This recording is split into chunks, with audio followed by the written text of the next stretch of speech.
मसाल्याच्या कांडपवरती जसा मसाला दळून मिळतो त्याच पद्धतीचा काळा मसाला आज आपण घरी मिक्सरवरती बनवणार आहोत। तर कुठेही मसाला बनवताना ठसका लागणार नाही। तर चला झटपट रेसिपीला सुरुवात करूयात। तर इथे 1 किलोचा काळा मसाला करणार आहे। त्याच्यासाठी पाव किलो लवंगी मिरची घेतलेली आहे। मिरच्यांना साफ करून त्यांचे देठ काढून 2-3 दिवस या मिरच्यांना कडक ऊन दाखवून घेतलेला आहे। तुम्ही मिरची तोडून सुद्धा ऊन दाखवून घेऊ शकता, म्हणजे मिरची पटकन सुकते। तर पाव किलो लवंगी मिरची आहे, पाव किलो बेडकी मिरची आहे, अर्धा किलो कांदा लांब लांब कापून इथे 5-6 दिवस कांदासुद्धा चांगला कडक सुकवून घेतलेला आहे। कांद्यामध्ये अजिबात पाणी ठेवायचं नाही। 100 ग्रॅम धणे आहेत, 100 ग्रॅम खोबरं किसून घेतलेलं आहे। बरेच जण मसाल्यामध्ये कांदा आणि खोबरं टाकत नाहीत, तर कांदा खोबरं स्किप केलं तरी चालेल। धनेसुद्धा स्वच्छ साफ करून धण्यांनासुद्धा ऊन दाखवून घेतलेलं आहे। 200 ग्रॅम तेल घेतलेलं आहे। आपण जे तेल स्वयंपाकाला वापरतो ते घ्यायचं। मी फॉर्च्यूनचं तेल घेतलेलं आहे। 15 ग्रॅम शहाजिरा आहे, 15 ग्रॅम चक्री फूल आहे, 15 ग्रॅम अनपॉलिश तीळ घेतलेले आहे। तिळीमुळे मसाल्याला कलर खूप छान येतो। इथे 15 ग्रॅम खसखस घेतलेली आहे, 15 ग्रॅम मीठ घेतलेलं आहे। तर इथे मीठ 15 ते 20 ग्रॅम घ्यायचं आहे। 3 हळकुंड घेतलेले आहेत आणि 10 ग्रॅम अखंड हिंग घेतलेला आहे। इथे 10 ग्रॅम जावित्री किंवा जायपत्री आहे, 10 ग्रॅम दालचिनी घेतलेली आहे आणि 1 जायफळ घेतलेला आहे।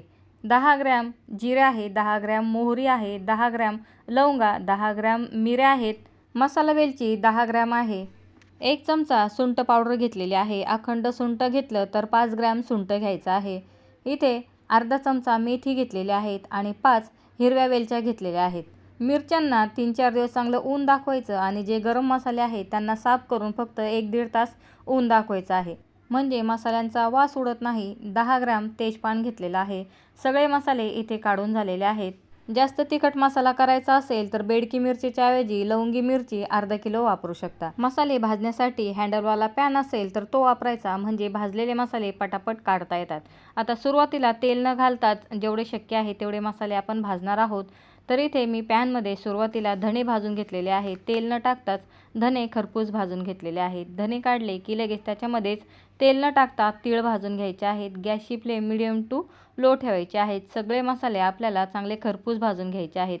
तीळ उडायला लागले म्हणून त्याच्यावरती या पद्धतीने ताट धरायचं आणि तीळसुद्धा काढून घेतलेले आहेत। सगळे मसाले आपल्याला एखाद्या परातीमध्ये काढून घ्यायचे आहेत। तीळ भाजल्यानंतर लगेच तेल न टाकताच शहाजिरे सुद्धा भाजून घेतलेले आहेत।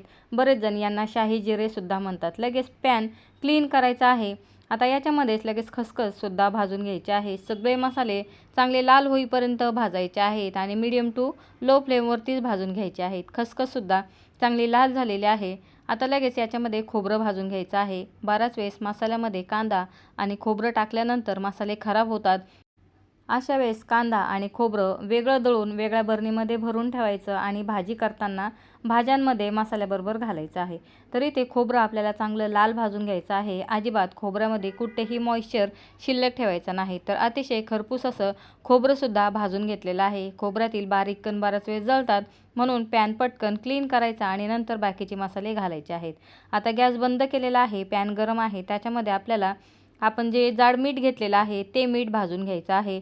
बघा, वातावरण थोडंसं बदललं की सुरुवातीला सगळ्यात आधी जे मीठ असतं त्याला मॉइश्चर लागतं, म्हणजे मीठ ओलं होण्यास सुरुवात होते। म्हणून मसाल्यामध्ये कधीही मीठ घालायचं असेल तर मीठ भाजून थंड करून घालायचं, म्हणजे मसाले खराब होत नाहीत। आणि मीठ भाजल्यानंतर बघा मिठाचा पूर्ण कलर चेंज झालेला आहे।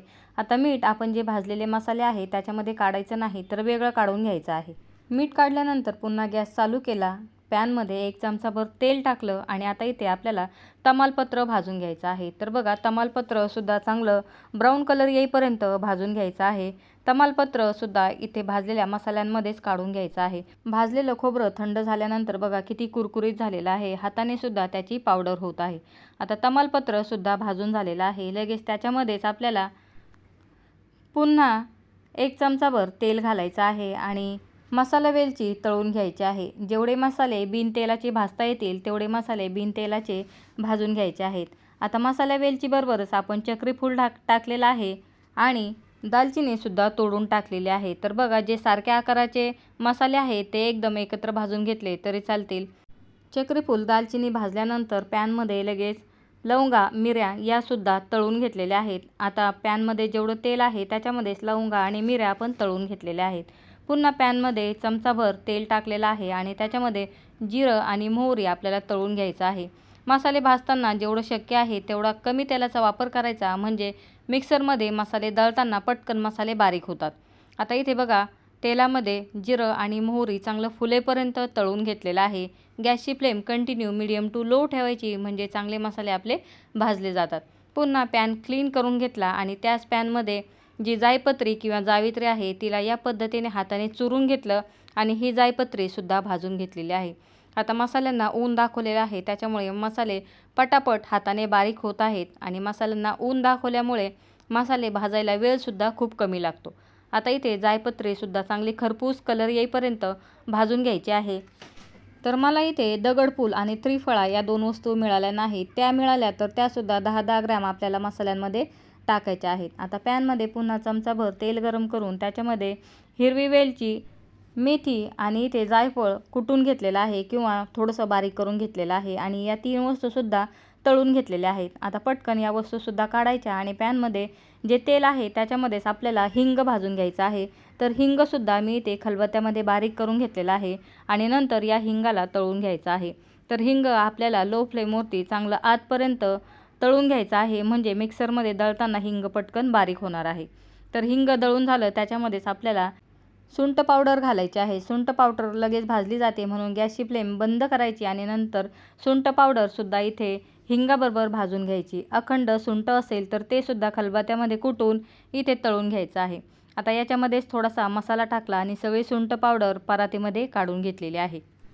हे मसाले भाजताना पॅन पटापट क्लीन करायचा, म्हणजे मसाले जळत नाहीत आणि मसाल्यांचा ठसकासुद्धा उठत नाहीत.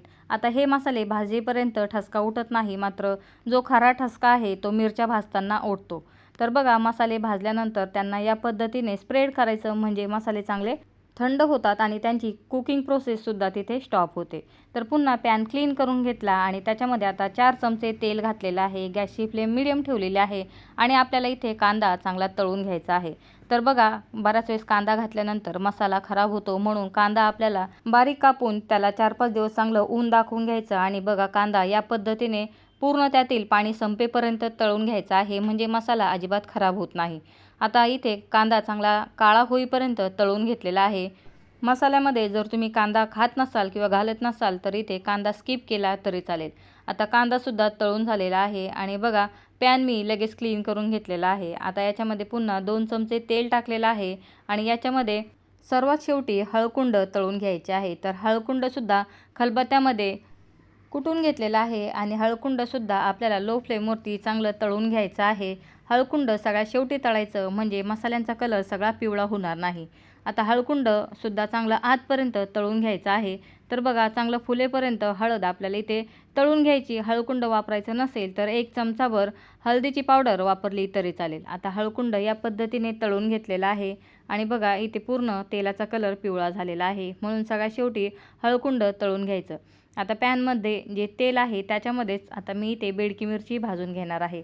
पॅन छोटा आहे म्हणून मी इथे मिरच्या 2 बॅचमध्ये तळलेल्या आहेत. बेडकी मिरची 2 बॅचमध्ये आणि लवंगी मिरची 2 बॅचमध्ये.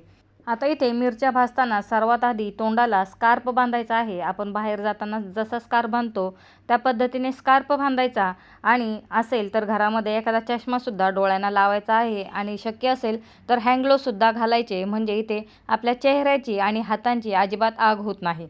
आता या पद्धतीने मिरचीसुद्धा भाजून घेतलेली आहे. मिरच्या भाजताना बघा, सर्वात जास्त ठसका ज्या मिरच्याच्या बिया असतात त्यांचा उठत असतो. तर एक बॅच भाजून झाली आणि पॅनमध्ये ज्या मिरच्याच्या बिया आहेत त्या लगेच काढून टाकायच्या आणि पॅन क्लीन करायचा, म्हणजे जेवढा शक्य आहे तेवढा ठसका कमी होण्यास मदत होते. पॅन क्लीन करून मी इथे बेडकी मिरचीची दुसरी बॅचसुद्धा भाजून घेतलेली आहे. तर मिरच्यासुद्धा आपल्याला लो फ्लेमवरती चांगल्या खरपूस ब्राऊन कलर येईपर्यंत भाजायच्या आहेत, म्हणजे मसाले वर्ष 2 वर्षसुद्धा चांगले आरामात टिकतात. आता पुन्हा इथे मी पॅन क्लीन केला आणि नंतर याच्यामध्ये लवंगी मिरची भाजलेली आहे. बराच वेळेस आपल्या पॅनला मसाले चिटकलेले असतात किंवा मिरच्यांच्या बिया चिटकलेल्या असतात आणि त्याच्यामुळेच खूप असा ठसका उठत असतो. मिरच्या भाजताना सर्वात जास्त ठसका होत असतो, म्हणून अशा वेळेस मिरच्या भाजताना जास्त तेल टाकून मिरच्या भाजायच्या आणि नाकावरती एखादा स्कार्फ बांधायचा, म्हणजे मिरचीच्या ठसक्याचा जास्त त्रास होत नाही. तर इथे छोटा पॅन असल्यामुळे मी 2 बॅचमध्ये मिरच्या भाजल्या. एकदम मोठी कढाई घेऊन एकदम मिरच्या भाजल्या तरी चालतील. मिरच्या भाजताना लो फ्लेमवरतीच मिरच्या भाजायच्या आहेत. आता लवंगी मिरच्यांची सुद्धा एक बॅच भाजून झालेली आहे. दुसरी बॅचसुद्धा भाजून घेतलेली आहे. तर बघत असाल इतपत काळ्या होईपर्यंत मी मिरच्या भाजून घेतलेल्या आहेत. अजिबात मिरच्या भाजतानासुद्धा घरामध्ये ठसका उठलेला नाही. सगळा मसाला आपला भाजून झालेला आहे. आता हा मसाला चांगला थंड करून घ्यायचा आहे. हा मसाला परातभर जरी दिसत असला तरी तो फक्त 1 किलोच होणार आहे.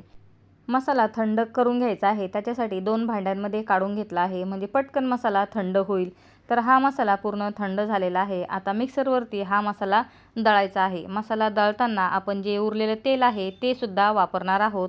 आता मसाला दळताना आवर्जून आपल्याला नाकावरती स्कार्फ बांधायचा आहे आणि एखादा चष्मा डोळ्यांना लावायचा आहे. तर मी इथे मिक्सरचं मोठं भांडं घेतलेलं आहे. तर इथे आपल्याला मिरच्या वेगळ्या आणि मसाला वेगळा असं दळायचं नाही. मिरच्या वेगळ्या जर दळल्या तर त्याचा खूप सारा ठसका उठतो, म्हणून सर्व मसाले आपल्याला एकत्र दळायचे आहेत.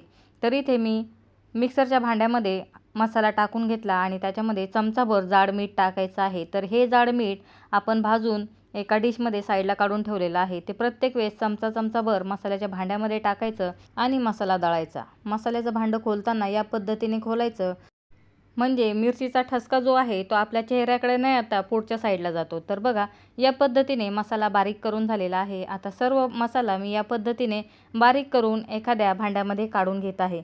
पुन्हा मिक्सरच्या भांड्यामध्ये मसाला टाकला आणि आता याच्यामध्ये 1 चमचाभर जाड मीठ टाकणार आहे. तर इथे जर गरज पडली तर आणखीन 10 ते 15 ग्रॅम मीठ वापरू शकता. त्याच्यापेक्षा जास्त मीठ आपल्याला वापरायचं नाही. मी सुद्धा इथे आणखीन चमचाभर मीठ गरम करून थंड करून वापरलेलं आहे. तर बघा, आपण कमी तेलामध्ये मसाले भाजलेले आहेत, त्याच्यामुळे मसाले पटापट मिक्सरमध्ये बारीक होतात. जास्त तेल टाकून मसाले भाजले तर मिक्सरच्या भांड्याला खाली तेलाचा एक थर तयार होतो आणि मसाले पटकन बारीक होत नाहीत. तर इथे सर्व मसाले दळून झालेले आहेत. थंड करण्यासाठी मी परातीमध्ये पुन्हा मसाला काढून घेतलेला आहे. तर जो खाली तेलाचा थर आहे तो प्रत्येक वेळेस चमच्याने क्लीन करायचा, म्हणजे पटकन आपले मसाले मिक्सरच्या भांड्यामध्ये बारीक होतात. आता इथे सर्व मसाला दळून झालेला आहे आणि बघा, ज्यावेळेस आपण जाड मीठ टाकून मसाले मिक्सरच्या भांड्यामध्ये दळतो त्यावेळेस आपल्या ज्या मिक्सरच्या भांड्यांच्या पात्या आहेत त्यांची धार आणखीन शार्प होत असते, म्हणजे त्याच्यामध्ये तुम्ही मिरची जरी बारीक केली तर ती पटकन बारीक होणार आहे. तर इथे मसाले सर्व दळून झालेले आहेत. आता हा मसाला आपल्याला गाळून घ्यायचा आहे. गाळताना पुन्हा चेहऱ्याची आणि हाताची काळजी घ्यायची आहे. तर या पद्धतीने हा मसाला झालेला आहे. आता इथे मी पुरणाची चाळण आहे त्याच्याने मसाला चाळून घेतलेला आहे आणि मसाल्यामधील जे जाड कण निघणार आहेत ते पुन्हा मिक्सरच्या भांड्यामध्ये दळून घ्यायचे आणि लगेच गाळून घ्यायचे आहेत. मिक्सरच्या मोठ्या भांड्यामध्ये जर मसाला बारीक होत नसेल तर चटणी करायचं जे भांडं आहे ते वापरायचं. त्याच्यामध्ये खूप पटापट मसाला बारीक होत असतो. आता हे जाड निघालेले कणसुद्धा पुन्हा मिक्सरला दळून गाळून घ्यायचे आहेत. मसाला दळताना पूर्ण थंड करून नंतरच तो दळायचा, म्हणजे मसाला पटकन बारीक होतो. सर्व मसाला गाळून झाल्यानंतर जो जाड मसाला निघालेला आहे, तर बघा, हा जर बारीक झाला नाही तर आपण भाज्यांसाठी जे वाटण बनवतो त्याच्यामध्ये थोडा हा मसाला टाकायचा आणि वापरायचा आहे. तर इथे हा मसाला मी नंतर वाटणमध्ये टाकून वापरणार आहे आणि सर्व मसाला माझा दळून गाळून झालेला आहे. तर या पद्धतीने आपला काळा मसाला तयार झालेला आहे. मात्र तुम्हाला त्याचा कलर लाल दिसत असेल तर मसाल्याची आणखीन एक स्टेप इथे बाकी आहे, तर ती सुद्धा आता पटकन करून घेऊया. पुन्हा हा मसाला थोडासा थंड करायचा आणि नंतर याच्यामध्ये आपल्याला तेल मिक्स करायचं आहे. जे तेल उरलेले आहे ते सर्व तेल या मसाल्यामध्ये टाकायचं आहे आणि मिक्स करून घ्यायचं आहे. तर हे तेल बघा, मी इथे फॉर्च्यूनचं तेल वापरलेलं आहे. फक्त शेंगदाण्याचं तेल किंवा ज्या तेलाला खूप असा उग्र वास आहे ते तेल मसाल्यामध्ये घालायचं नाही. तर मी ते सर्व तेल टाकलेलं आहे. शक्य असेल तर चमच्याने मिक्स करून घ्यायचं किंवा पुन्हा मिक्सरला लावून हा सर्व मसाला दळून घ्यायचा आहे. मिक्सरमध्ये तेल टाकून मसाला दळला म्हणजे तो पटकन एकजीव होतो आणि मसाल्याचं टेक्स्चरसुद्धा पूर्ण चेंज होण्यास मदत होते. तर चमच्याने जेवढं शक्य आहे तेवढं मिक्स करून घेतलं. आता सर्व मसाला मी पुन्हा मिक्सरच्या भांड्यामध्ये फिरवून घेणार आहे. तर बघा, आपण वर्षभरासाठी काळा मसाला करत असतो आणि मसाल्याचं सामान, गरम मसाले, खडे मसाले यांच्या किमतीसुद्धा जास्त असतात. म्हणून काळा मसाला करताना व्यवस्थित सर्व स्टेपनी मसाला करायचा, म्हणजे जसा कांडपमध्ये मसाला मिळतो त्याच पद्धतीचा मसाला घरी होणार आहे. तर बघा मी मिक्सरच्या भांड्यामध्ये सर्व मसाला फिरवून घेतला.